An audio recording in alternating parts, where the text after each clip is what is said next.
To reset your password, you must have your email address and mobile number recorded. If not, you need to contact Patient Access Support. Select Forgotten Password.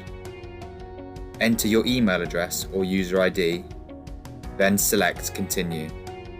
You will receive an email with a link. Select the link and you will be redirected to a verification page, and a code will be sent to your mobile.